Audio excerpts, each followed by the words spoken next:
So, even in our previous discussion, we were discussing about four imperfections, right? And every conditioned soul has tendency that he will definitely have these four imperfections. And thus, any person who is himself imperfect, then how can he speak on a transcendental topic? So, thus, uh, this Bhagavad Gita one should hear because these are the direct words of Lord Himself, who is all perfect, who is transcendental Himself. Now we will move forward. Please continue reading from here.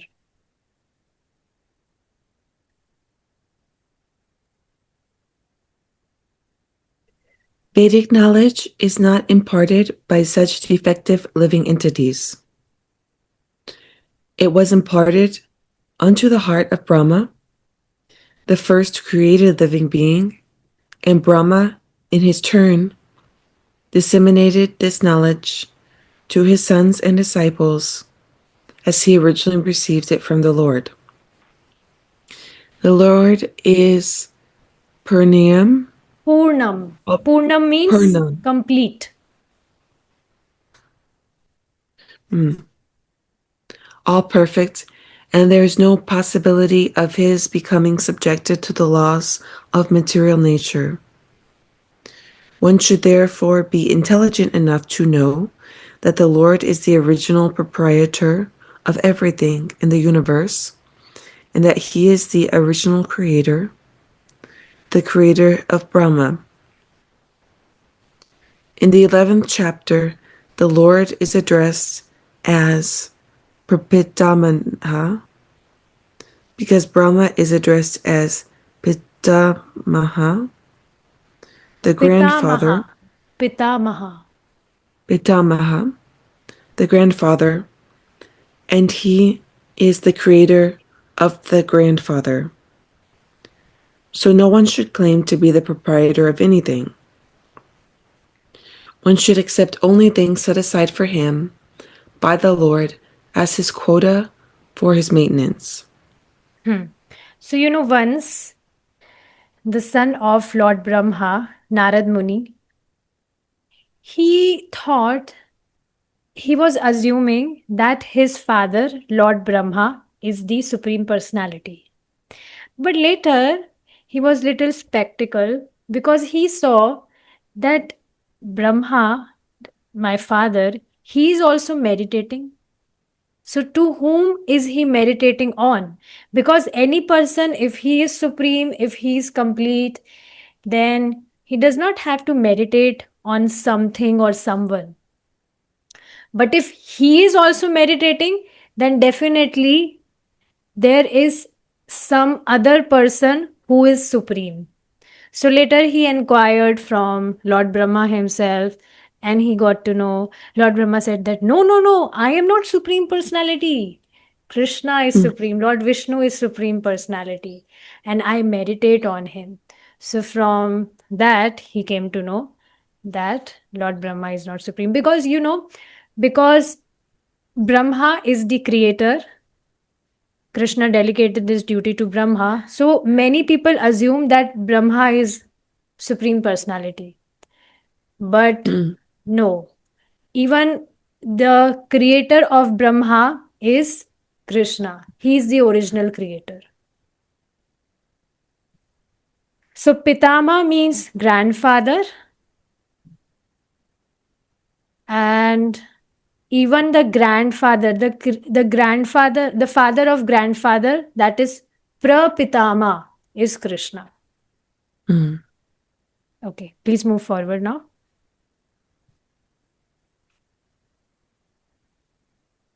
There are many examples given of how we are to utilize those things which are set aside for us by the Lord. This is also explained in Bhagavad Gita. In the beginning, Arjuna decided that he should not fight in the battle of Kurukshetra Shatra. This was his own decision. Arjuna told the Lord that it was not possible for him to enjoy the kingdom without killing his own kinsmen. After killing his own kinsmen. This decision was based on based on the body because he was thinking that the body was himself and that his bodily relations or expansions were his brothers, nephews, brothers in law, grandfathers, and so on. Therefore, he wanted to satisfy his bodily demands. Bhagavad Gita was spoken by the Lord just to change his view, and at the end, Arjuna decided to fight under the direction of the Lord when he says, Karishe Karish, vachanam, karishe vachanam tava. Karishe Vachanam Tava. I shall act according to your word. Yes. According to your word.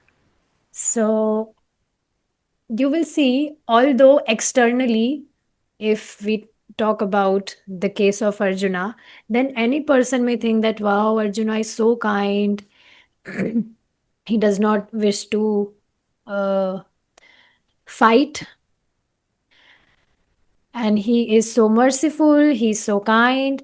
But actually, this is also his sense gratification. See, sense gratification simply means following our own decision or idea or plans and not caring about what Krishna wants us to follow. And that's why even, Arjuna, he was being kind, but he was actually lamenting. He was so upset. He was so bewildered, confused, what to do, what to not. So this is very much important. Then that in life, whatever we are doing, we should be sure that we are walking on a path which is directed towards Krishna, which is pleasing to Krishna. Only that way we can be happy. Otherwise, we will be upset. Hmm. So we will learn about this in the very first chapter. Very first chapter is all about this, that how Arjuna, he will lament, he will be bewildered, and he will ask Krishna what to do. Krishna, please help. Earlier, he was not surrendering to Krishna. He was saying, Krishna, I want to follow your words, but I will not fight. Whatever you will say, I'll do, but I will not fight. But Krishna wanted him to fight. So this is same way, just like I am telling you, I mean, not I, Srila Prabhupada tells that we should chant Hare Krishna. And you're saying, I'll follow your everything, whatever you say, I'll follow that, but I'll not chant Hare Krishna. So this is something which does not make any sense. So this is what Arjuna was doing. But later, when he said, I shall act according to your word, then his all lamentation will vanquish, because he will follow the footsteps of Krishna. Whatever Krishna will tell him, he will follow that. So that's why, Prabhupada has mentioned here, he wanted to satisfy his bodily demands. Now, one may think that, oh, Arjuna is so kind, he's so merciful, then how is he satisfying his own bodily demands? Because he was following his own decision. And, he was assuming, first of all, he was identifying himself with this body, and he was also thinking that these people, they all belong to me, then how can I fight with them? And he was not caring about what Krishna wants, what Krishna desires. See, ultimately, one should understand, ultimately, our only relationship is with Krishna. Because in this material world, we are in this material body and we are not this material body. And whatever relationships we have in this world, they are the relation of this body. Those relations are of this body. But we are not this body, we are soul. So our ultimate and only relation is with super soul, that is Krishna. And only when we will satisfy him, we will follow his instruction, because Krishna only knows our good. And no one in this world knows our real good. People may think that if you will do a nice job, then that is your real good, or you marry a nice partner, that is your real good. But no, these are all at the bodily platform again, at the bodily platform.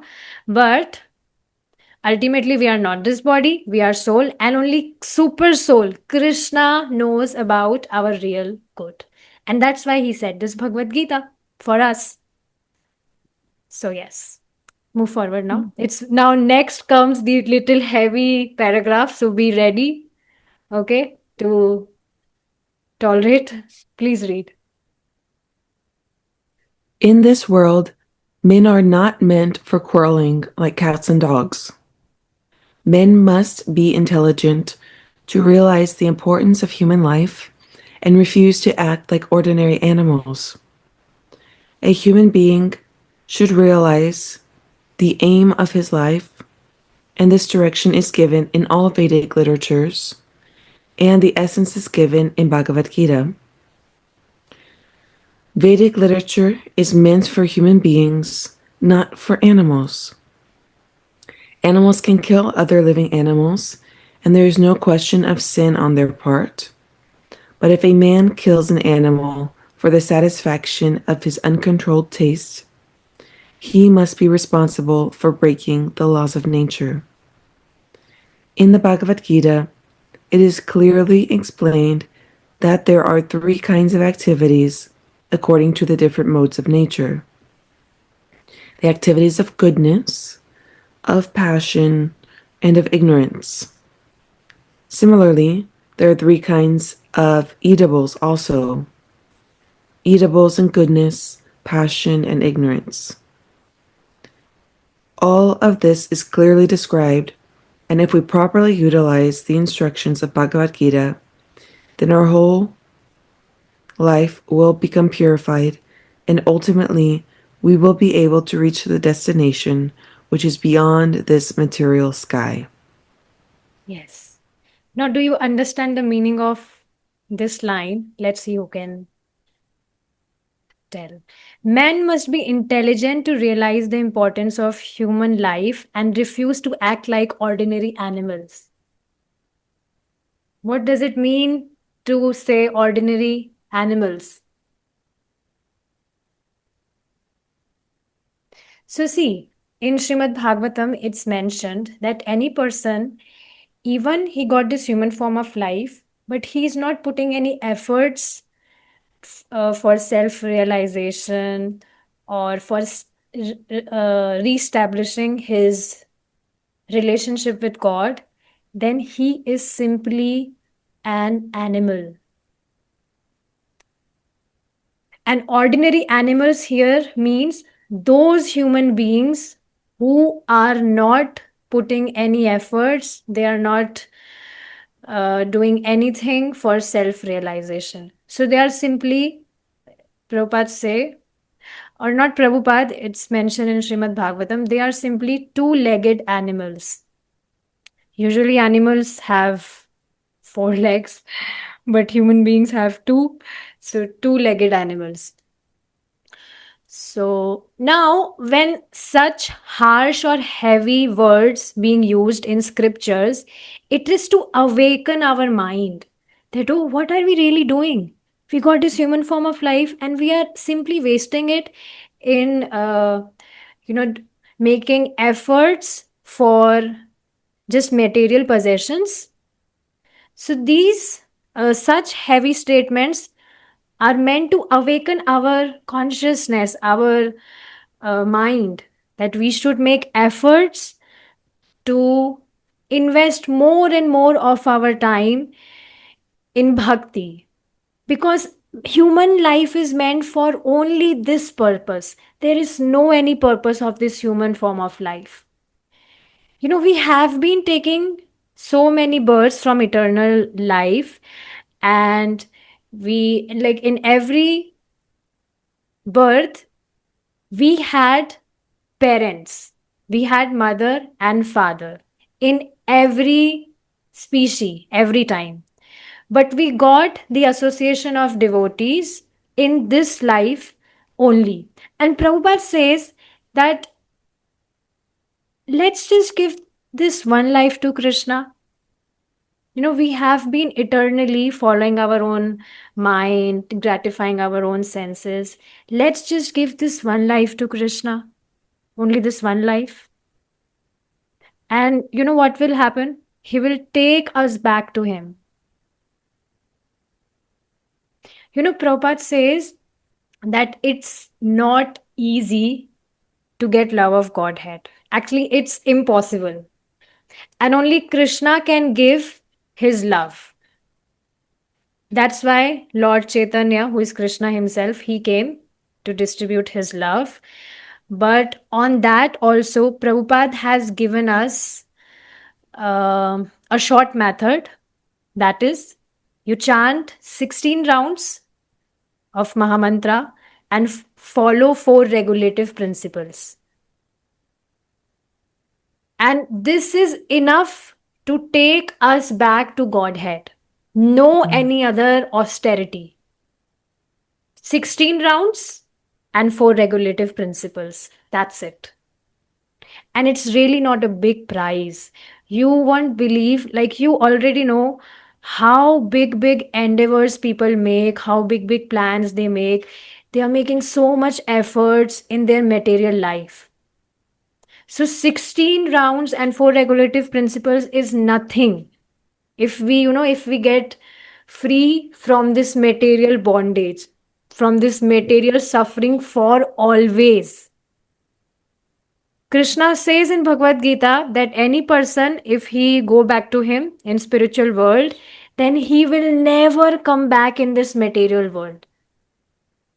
You'll go back to Krishna for always. And there is no scope of coming back, because there is nothing in this material world. It's very poor. Only full of miseries and all those things. So, yes, this line was little deep. Okay, now here's a quiz for both of you. The activities of goodness, of passion, and of ignorance. Can you give few examples of these?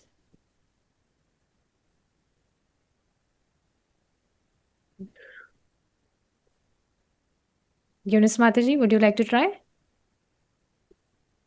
Is that for our everyday life? What we do that is Yes. in the mode of Yes. okay. Hmm. So activities in the mode of goodness would be to study, because the knowledge is mode of goodness. It depends what kind of study. Yeah. Okay. Waking up early. And Waking up early is an right. activity of goodness. Okay. Of passion. And you both can give. It's okay. It's not only up to you. Christine Mataji, you can also say if you have something in mind. I read somewhere, I can't remember if it was the introduction, but it said something like a scientist's temperament tends to be in the mode of goodness because you have to be calm and think things through. But a business person's temperament tends to be one of passion, more ambitious, and Okay. more taking the little greedy tendencies. Yes. But I didn't understand the example you mentioned about the activities of goodness, about scientists. Just the overall temperament. You have to be calm and think things through and consider things and pay attention to detail. But still, it will be considered in mode of passion. Although he might be, doing it calmly or stuff like that. But why is he doing that? The purpose, like what kind of work Mm. is he doing? That would definitely be mode of passion because scientists are always after research, this research, that research, and it's lots of work. Mm. So, Mm. yeah. It's true. Okay. And of ignorance, so, you don't be so complicated. Very easy things which we do every day. Mode of ignorance can Mm. be sleeping. This is mode of Mm. ignorance, right? Okay. Now, Oh, because eatables. Sorry? the times of the day also have got the different three gunas, those three modes. True. So at night is more mode of ignorance, and that's why you sleep. Is that Yes, true. how it goes? True. That's why, mode of goodness is very much helpful in our spiritual practices. So we should practice our sadhana, chanting holy names in morning itself. So it's very nice for you, Christine Mataji. It's your like very early morning and you're reading Bhagavad Gita. You'll also chant. So it's a privilege. Yeah. Beautiful. Yes, that's Okay. right. And I Now, have just one question actually about the knowledge, because you said it depends. yes, Can it I depends. ask? So, what kind of knowledge he wish to, I mean, what kind of knowledge he's grabbing? Again, if he's grabbing knowledge related to finance, which agitate the mind, finance or Yeah, anything. like I was wondering if um i- because sometimes we can say some prayers before we're going to study, and um and we want to be in devotional service mode when we read the scripture. So my question would be, if we are reading Krishna Katha, is that more transcendental or is it mode of goodness? Definitely transcendental. Ah, Whatever we are reading, everything related to Krishna is transcendental, beyond these material modes of nature. These modes are material. So, yes, anything related to Krishna is transcendental, spiritual. And that's why, even, there is a classification of time according to these modes, but still we can practice bhakti at any time and that would still give same benefit and that would be transcendental for sure. It's just in mode of goodness, our concentration level is high as compared to other times. In mode of ignorance means at night time we'll be lazy and we'll be lethargic. Okay, tomorrow. It's like not right now, like that. And in mode of passion, you'll have lots of idea. Oh, I need to do this, I need to do that, I need to go there. So you'll not be able to concentrate. So mode of goodness is, I mean, morning time is perfect for our sadhana, especially chanting. Okay, now let's move on. Examples of eatables in these modes. Krishna will explain this also in detail in 17th chapter. So we'll study all these three modes. Yes, examples of these eatables. I think hot food is in the mode of passion. Yes, Hot, very spicy, and also in temperature. yes, very hot, very spicy passion. Mm.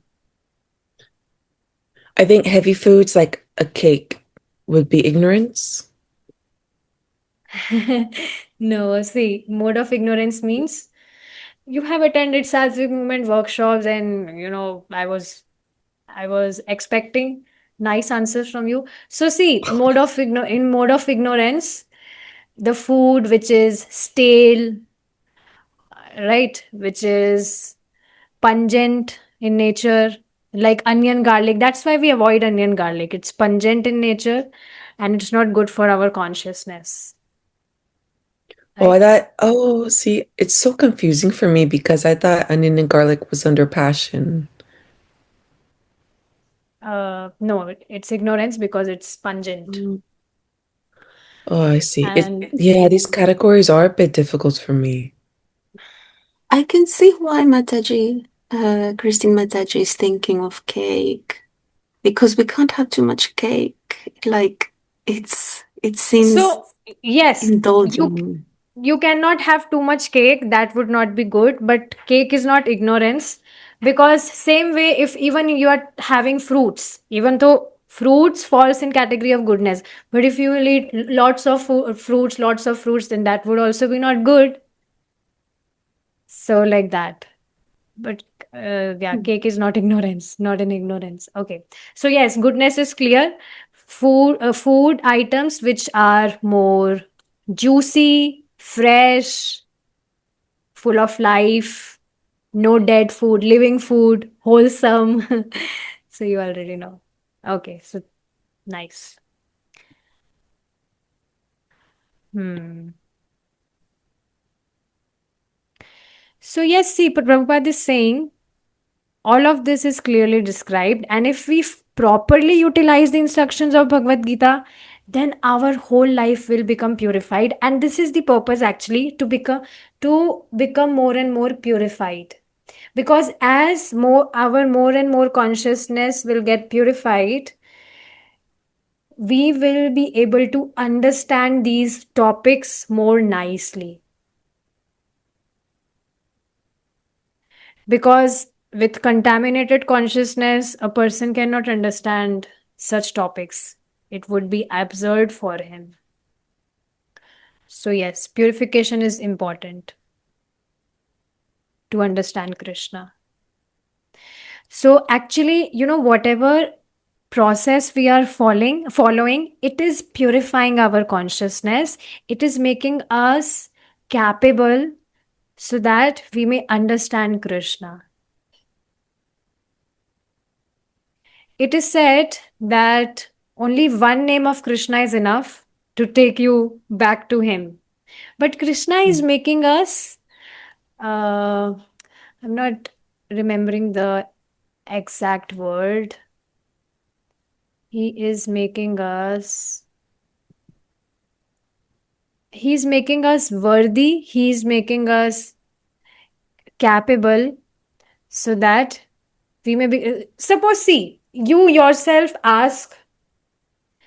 ask yourself that, am I right now, whatever my condition is it pure enough to go back to Krishna? We need Oof. to work, right? We need to work so much. So don't worry. Just follow what Prabhupada has given us: chanting, regulative principles, hear Krishna Katha, consume only the remnants of Krishna, and you will see how, with a great speed, you will progress in your life.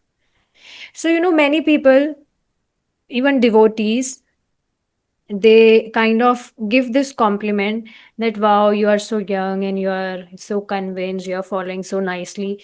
Because whatever being told to me, I'm not praising myself, I'm just sharing a secret. And any person, it's not only about me, any person who will properly utilize the instructions of Bhagavad Gita, like pin to pin. Krishna is saying, you please consume whatever you eat, you first offer it to me and then consume it. You please chant my holy names, and whatever Srimad Bhagavatam Prabhupada tell us, follow four regulative principles, hear about Krishna, and do not get so much absorbed in material things. So you will automatically see a high jump in your consciousness. how your awareness will get increased, more and more it will get increased, and more you will get convinced about, yes, I'm on the right path. And it will not be a hard work for you, it will not be efforts for you. Like whatever you will be doing, it will become natural for you to follow everything, and Krishna will do that. Krishna will make everything easy for you if you make decision to follow, to properly utilize the instructions of Bhagavad Gita. Please remember, we are independent to desire. So if we make this choice that, oh, I will properly utilize whatever Krishna tells, I will do it pin to pin. So Krishna will definitely help. So this is important. We have to earn our own realizations. And that will happen when we will work on it. Okay, please move ahead now. Eunice Mataji, would you like to read? Yes, sure. Yes, from That destination is called the Sanatana sky, the eternal spiritual sky. Yad Gatva na Nivartante Tad Dhamma Paranamaha. You know what is the Mara. meaning of this line? These are the words of Krishna, and this means Yad Gatvana Nivartante Tad Dhama Paramam Mama. That spiritual abode belongs to Krishna, and any person who once reached there, he never come back to this material world. The Vaikuntha? Vaikuntha or Goloka? So see, let's understand the difference between Vaikunt Lok and Goloka. Vaikunt Dham and Golok Dham. So see, any person who serves the incarnations of Krishna which are non-different from Krishna, please never assume that the incarnations of Krishna are less potent.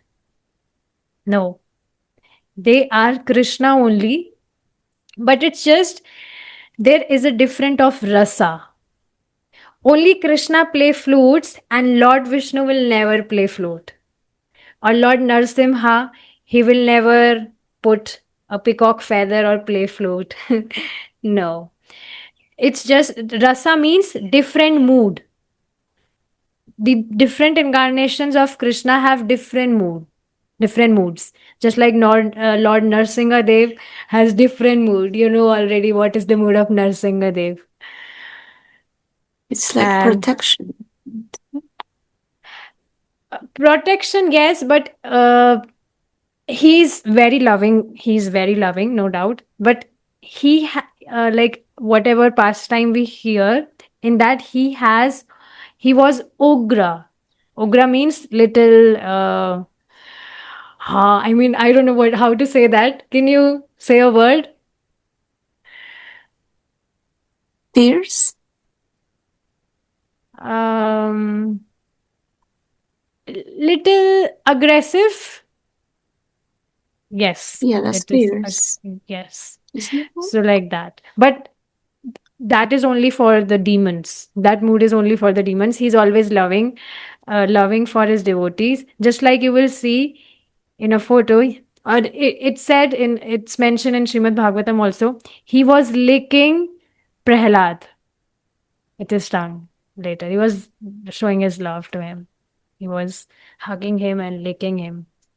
So it's very beautiful. So yes, any person who serves the different incarnations of Krishna, like Lord Rama, Lord Vara, Lord Vishnu, Lord Narsingadev, and whatever other incarnation.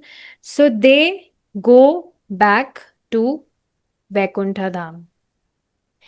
And they resides with that particular incarnation of Krishna because they have affection in their heart for that incarnation of Krishna. Please note that those incarnations are Krishna only. It's just the difference of mood, bhava, taste, rasa. Otherwise, those are Krishna only. But because devotees, just like we we we know Hanuman, you know Hanumanji, Christine Mataji. So he is a Yes, devotee Mataji. of. He's a devotee of. Rama. Yes, Lord Rama. Rama. So now Okay. he will not serve Krishna. Although Lord Rama is Krishna, but because his mood is to serve Lord Ram, right? So yes.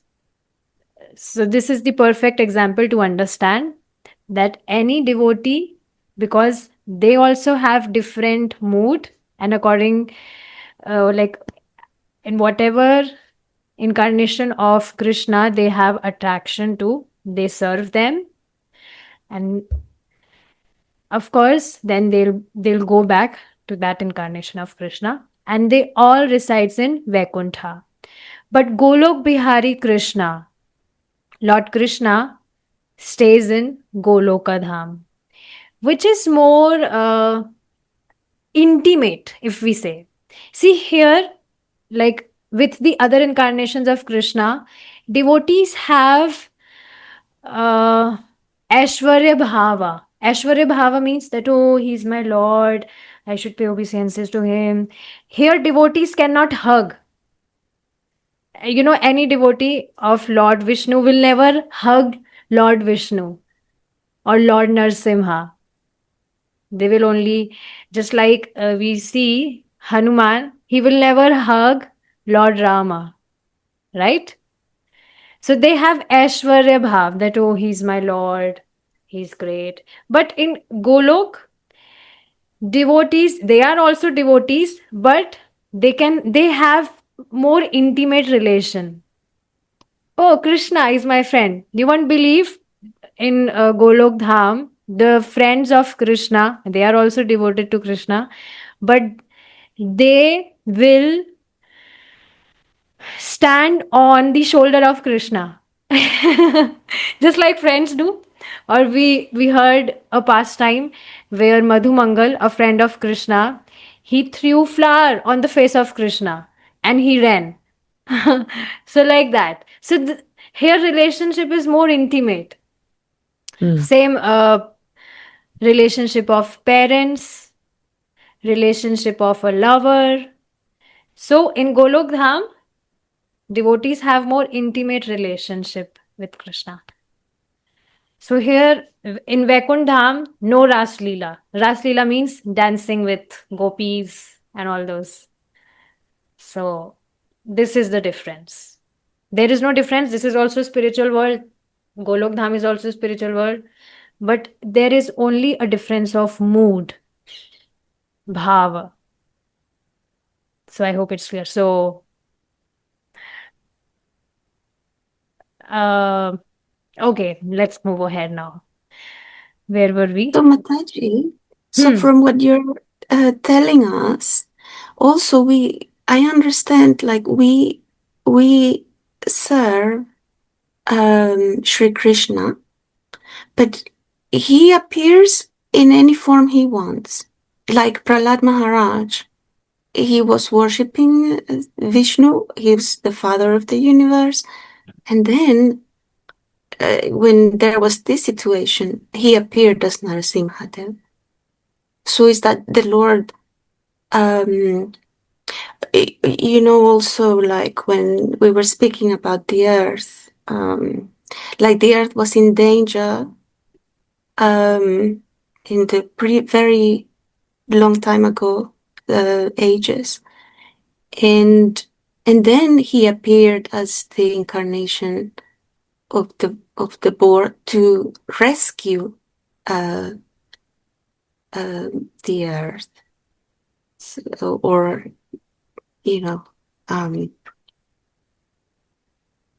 Yes. the kurma also is different incarnation. According to what he wants, he can do anything. But we worship Sri Krishna, and then it's up to him what he wants to So yes, these appearance. are again the incarnations of Krishna. Mm. But the original personality, Golok Bihari Krishna, is to whom we are serving. But please understand, again, he is coming in that incarnation, just like, in drama, we wear different dress, but we are the same person, right? Or just like a mother, sometimes that same mother will be angry on a child, and that same mother will be loving to child, so it's difference of mood, but mother is same. So same way, when Krishna, see, another reason of Krishna incarnating in different forms is because he also wish to experience such rasa, such mood. So, I don't know if you have read this in Srimad Bhagavatam. Hiranyakashipu and Hiranyash, they both were devotees of Krishna, Lord Vishnu in Vaikunth Dham, and they descended from Vaikunth Dham to this material world because Krishna was desiring to have Veer Rasa. See, in Vaikunth Dham, in spiritual world, all are devotees, and Krishna cannot fight with anyone, like real fight. But Krishna, because he wanted to experience this taste, he also he wanted to experience this rasa of fighting.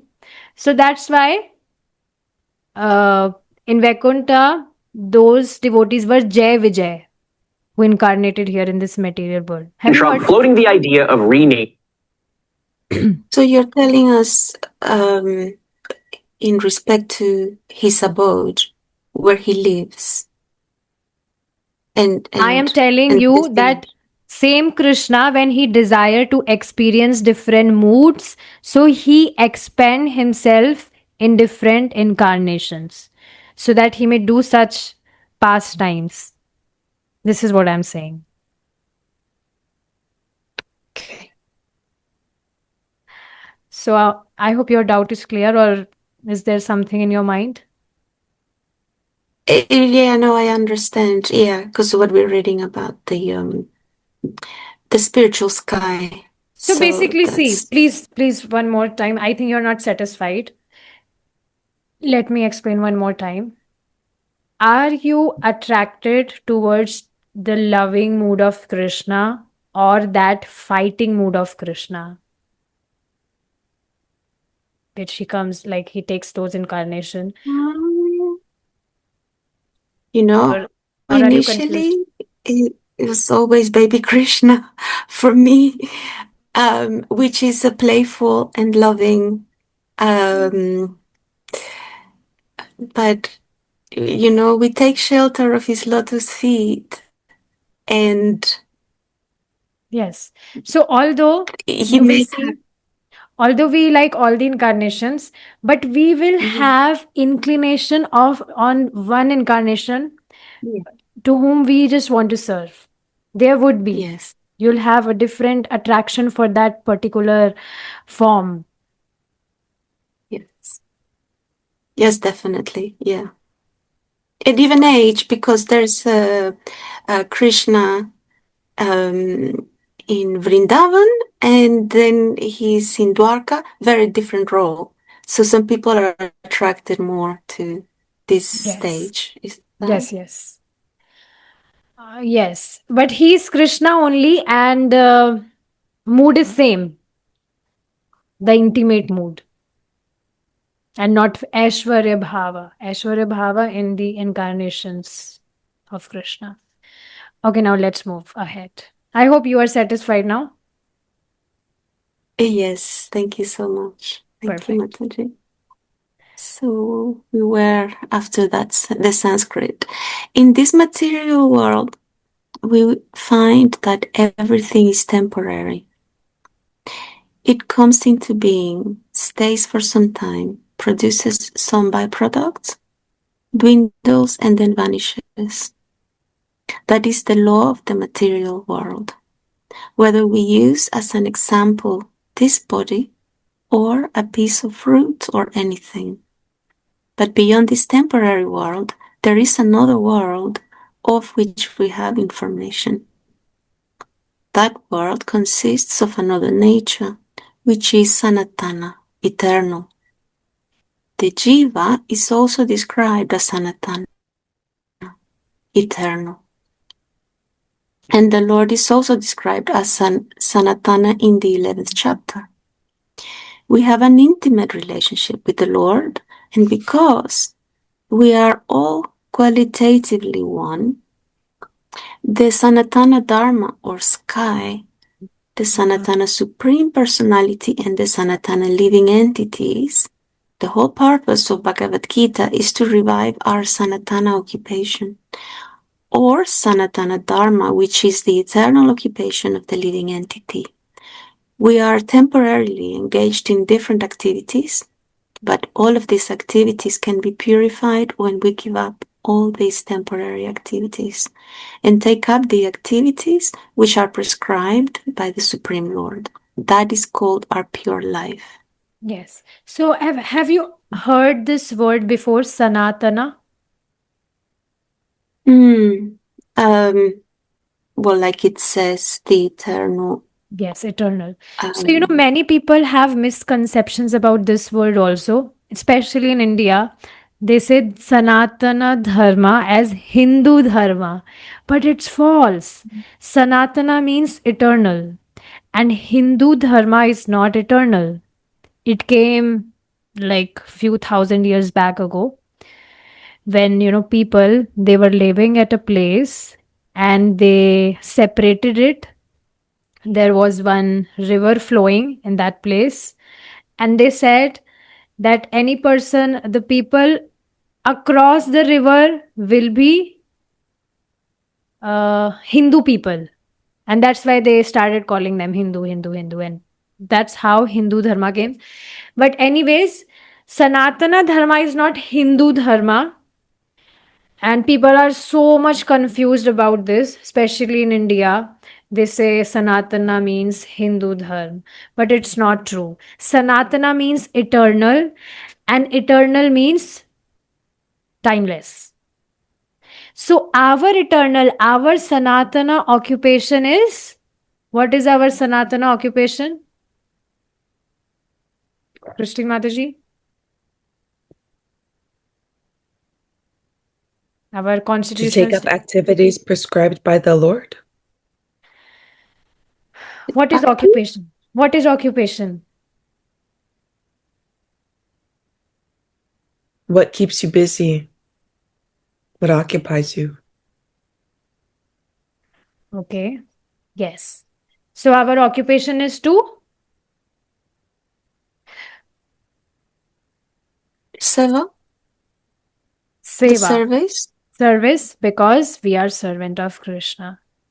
So this is our Sanatana Dharma, and Dharma is something from which its quality cannot be separated.